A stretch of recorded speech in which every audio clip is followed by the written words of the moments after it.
किसान बेचारा खेत खलिहान के काम में डूबा रहता है। देश दुनिया को जानने का समय ही नहीं उसको तो यही लगता है कि खेती के लिए उसके अपनाए उपाय ही काफी हैं।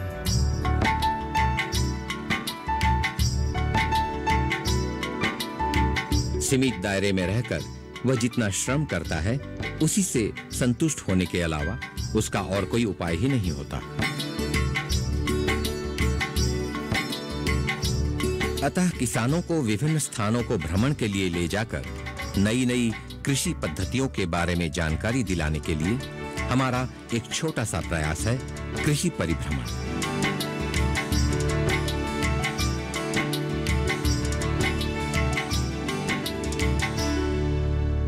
गंजाम जिले का छत्रपुर, जहां प्राय 80 भाग लोग कृषि पर निर्भर हैं। उनके व्यस्त जीवन में से थोड़ा समय निकालकर हम चल पड़े विभिन्न इलाकों की कृषि पद्धति के बारे में उन्हें जानकारी दिलाने के लिए परिभ्रमण में।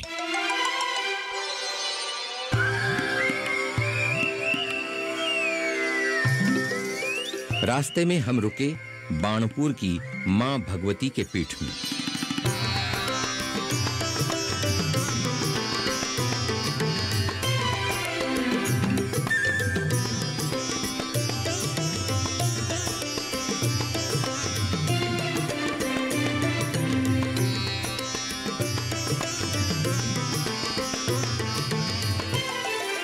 बाणपुर की अधिष्ठात्री देवी मां भगवती पीठ उड़ीसा का अन्यतम शक्तिपीठ है।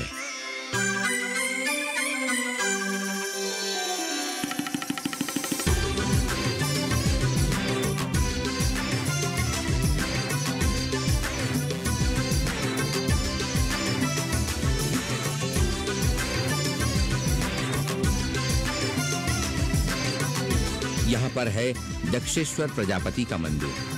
मां पार्वती हैं शक्ति स्वरूपा। महादेव के रूप में यहाँ उनकी पूजा होती है।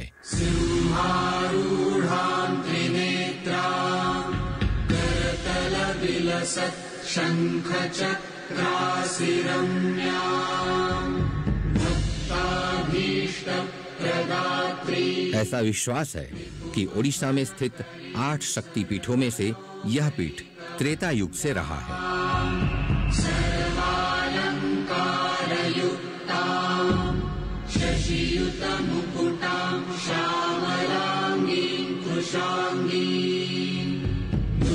मां भगवती के इस पीठ में 16 दिनात्मक पूजा होती है।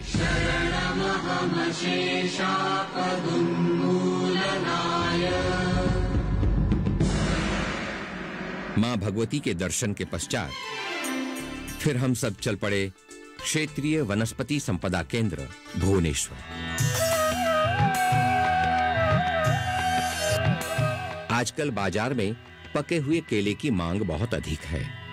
केले की खेती कर कोई किस तरह सफल किसान बन सकता है, इस केंद्र को देखे बिना विश्वास नहीं होगा।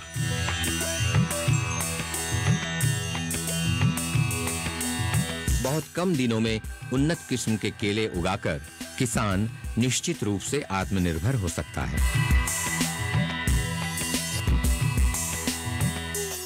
बाजार में गजबंतड़ व पाटकपुरा केलों की बड़ी मांग है। केले की खेती के बारे में अधिक जानकारी व जागरूकता के अभाव के कारण यहाँ के किसान केले जैसी लाभदायक खेती को अपना नहीं पाए हैं।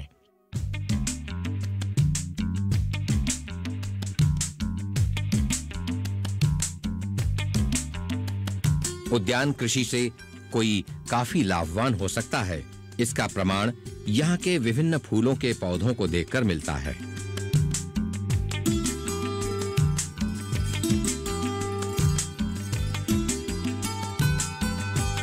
इस क्षेत्रीय वनस्पति संपदा केंद्र से यह भी जान पड़ता है कि अपनी जमीन में विभिन्न प्रकार के फूल, फल व औषधि के पौधे लगाकर आत्मनिर्भर हो सकते हैं।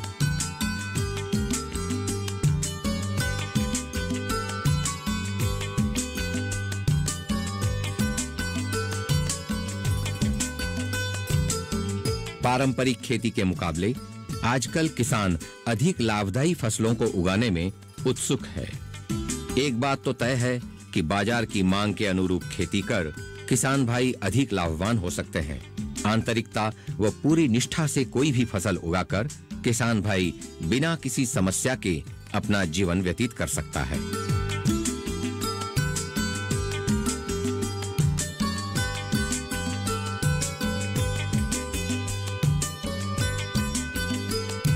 इसी भावना के साथ हम आ पहुंचे अनुगुल जिले के राठी मंदिर में।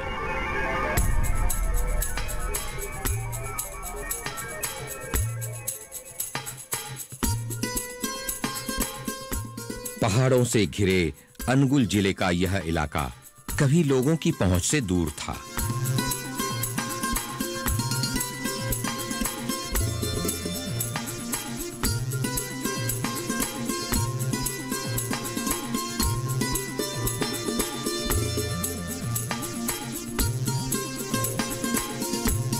सन 1977 में राजस्थान से अनुगुल आकर राठी दंपति ने शुरू की नई योजना।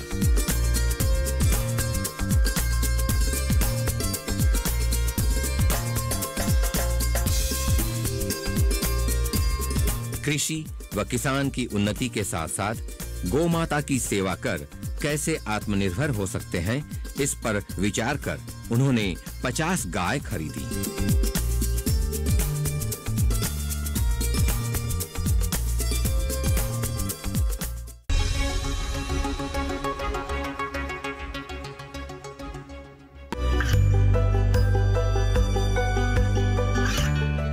गांवों और पिछड़े क्षेत्रों में सरकारी योजनाओं की जानकारी पहुंचा।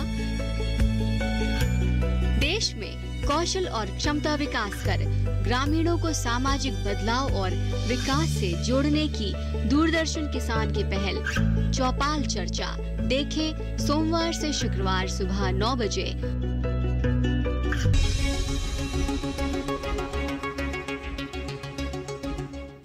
अगर आपको एग्रीकल्चर करना है, आपको अगर खेती करनी है, तो उसके साथ में आपको गाय रखना जरूरी है, गाय रखना चाहिए, और वो भी अपनी देसी गाय, क्योंकि इसका गोबर और गौमूत्र, अपने जर्सी और होलिस्टीन गाय का जो देसी गोबर और गौमूत्र वो भी इतना काम का नहीं है जितना ये है ना। तो इसका गोबर और गौमूत्र इतना फायदेमंद है जितना दूध का कॉस्टिंग है वो आपको यही दे देगा। तो मैं यही चीज़ दिखाने के लिए जो प्रयास कर रहा हूँ।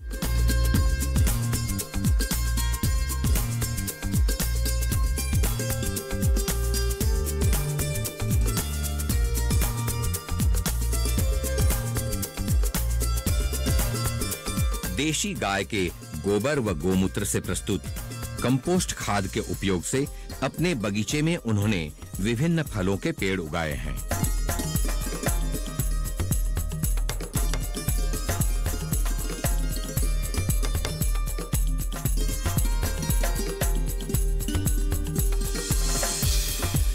सिर्फ इतना ही नहीं, अपने बगीचे में उन्होंने गेहूं, मूंग, उड़द, सरसों, अरहर, मौसम के अनुसार सब्जियां जैसे कि आलू, प्याज, मटर, गोभी, बैंगन, टमाटर आदि की खेती कर आजीविका चला रहे हैं।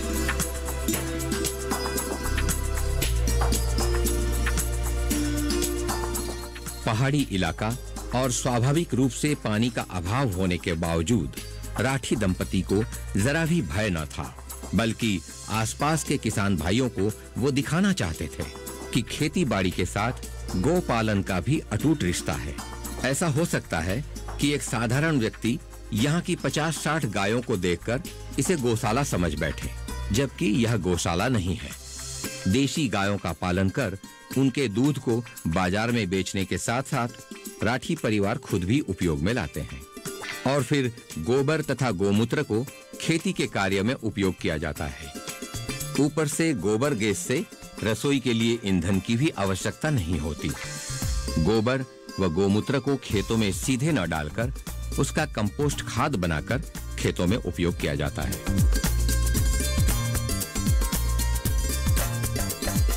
बिजनेस कर रहा था, तो बिजनेस में लास्ट अभी देखा कि भी हम लोग एज हो गया 60 साल का, तो अभी कुछ जो है बिजनेस में तो और ज़्यादा दिन नहीं कर सकते हैं, तो कुछ दूसरे ऐसा काम किया जाए जो कि एक प्रेरणादायक हो, जो कि समाज के लिए कुछ हम कर सकें।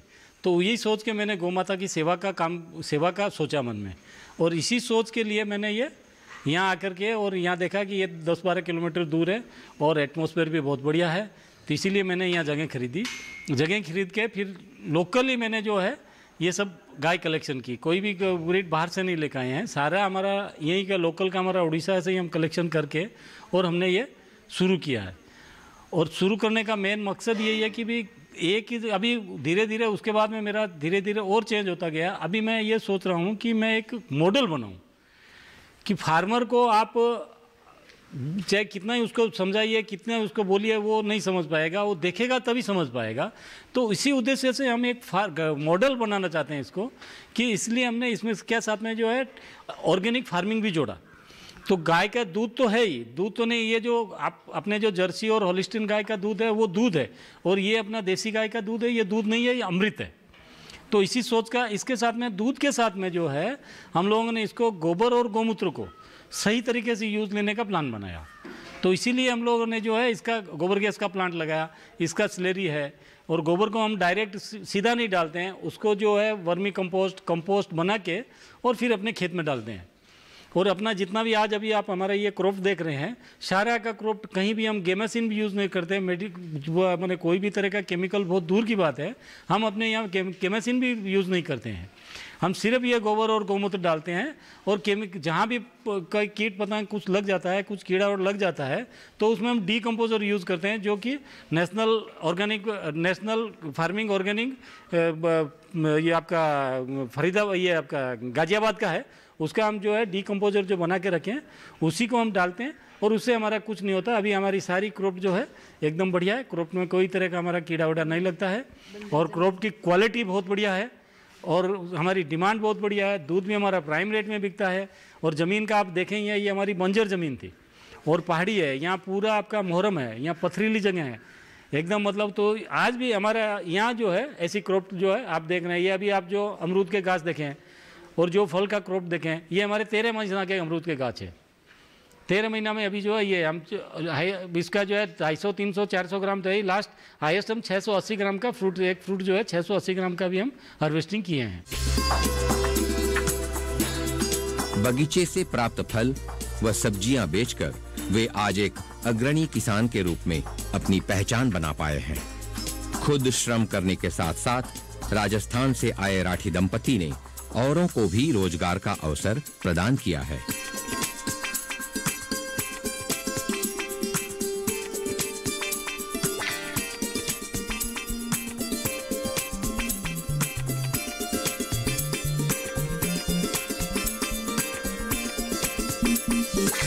हिंदू धर्म में 3 माता है, 3 माँ में भी जन्म देने वाली माँ, धरती माँ और गौ माँ, तो तीनों का समावेश होने से जो है, तो इसका क्या, माँ की सेवा करो, चाहे धरती माँ की सेवा करो, गौ माँ की सेवा करो, इसमें सेटिस्फेक्शन क्या मिलता है ये शब्दों में वर्णन नहीं किया जा सकता। किसान भाइयों को लेकर हम अनुगुल जिले के कणिहा ब्लॉक अंतर्गत बुरकुना गांव को चले।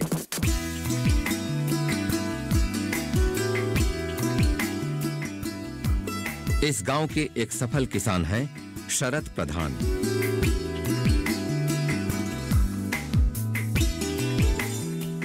कहते हैं कि मनुष्य की इच्छा शक्ति दृढ़ हो तो वह असाध्य को भी साध्य कर सकता है।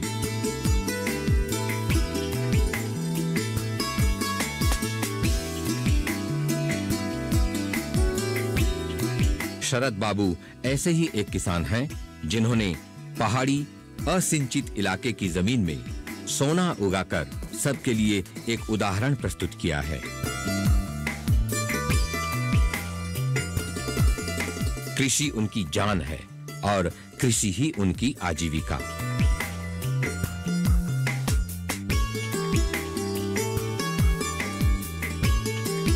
बाजार से हम जो उर्वरक वाली सब्जियां खरीदते हैं उससे कहीं दूर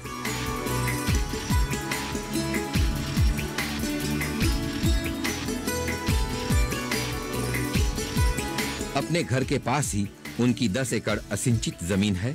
वहीं 2 नलकूप और एक तालाब खुदवाकर धान, सब्जियां, फल, तिलहन, दाल आदि की खेती के साथ गोपालन, मुर्ग पालन, मधुमक्खी पालन, मछली पालन व कृमि की खेती संपूर्ण जैविक पद्धति से करते हैं शरद बाबू।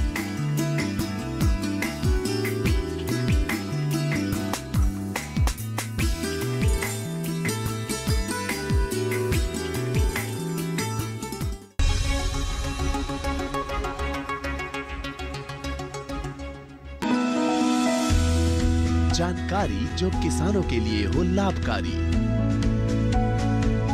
समस्याओं पर पड़ेगा समाधान भारी,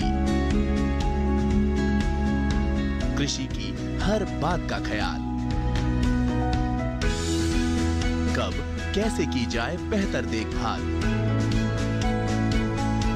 जानिए विशेषज्ञों के साथ, देखिए खेत खलिहान, सोमवार से शुक्रवार सुबह 7 बजे डीडी किसान पर।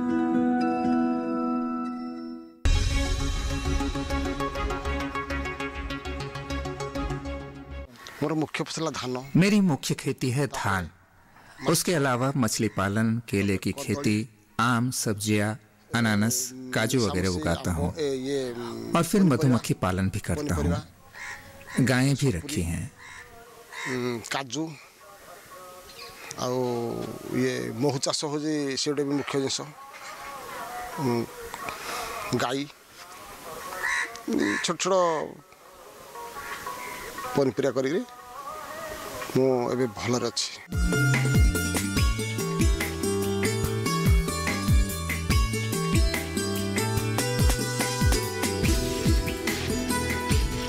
जहां कभी घास तक नहीं उगती थी, वहीं आज 3 फसलें उगाने में सक्षम शरद बाबू खुद श्रम करने के साथ-साथ कई अन्य लोगों को काम दिलाने में सक्षम हो पाए हैं।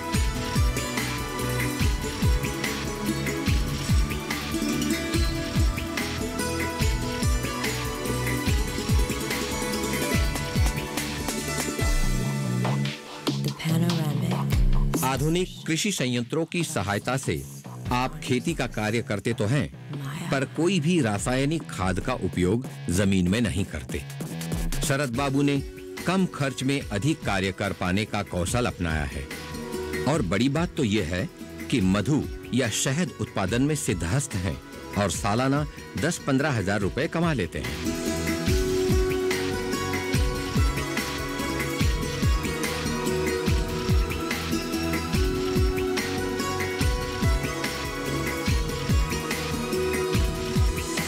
साधारणतया किसान या जमीन के मालिक यही मानकर चलते हैं कि खेती-बाड़ी के कार्य में नुकसान ही नुकसान है, परंतु शरद प्रधान जी ने इस बात को झुठला दिया है। खेती का कार्य कर बच्चों को पढ़ा लिखा कर उच्च शिक्षित किया है और सुखी जीवन व्यतीत कर रहे हैं।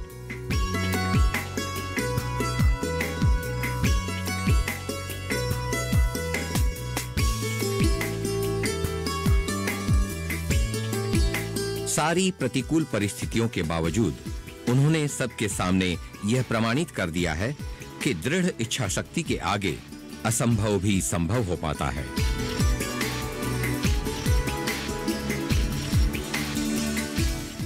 खेती करते हुए मैंने 7-8 लोगों को नौकरी दी है। वो यहाँ काम कर अपना गुजारा करते हैं। कई जगहों से किसान मेरा फार्म देखने आते हैं। उन्हें भी यहाँ बहुत कुछ सीखने को मिलता है। मछली के पीछे अगर साल के मैंने 50,000 रुपये खर्च किए तो मुझे 2 लाख रुपये मिले। 30 एकड़ जमीन पर धान की खेती में अगर मैंने 1 लाख रुपया लगाया तो मुझे 3 लाख मिला। इस तरह मुझे खर्च से लगभग दुगनी रकम वापस मिली। आज मैं इस क्षेत्र में बहुत आगे हूँ।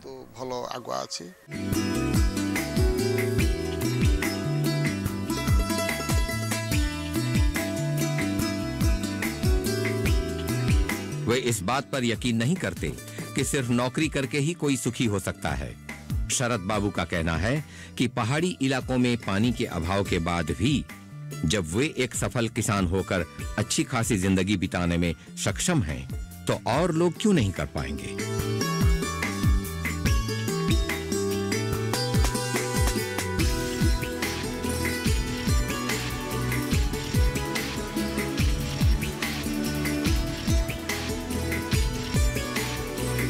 पहले वे भी नौकरी कर रहे थे।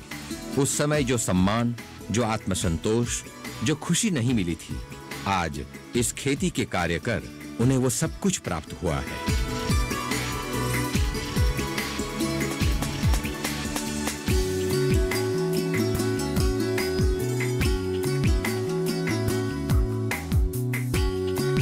इस तरह कृषि परिभ्रमण पूरा कर किसान भाई खुशी-खुशी वापस लौटे।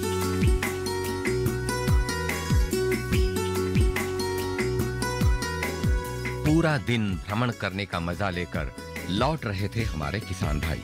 अपने कर्ममय जीवन से मुक्ति के लिए ही भ्रमण कर रहे थे।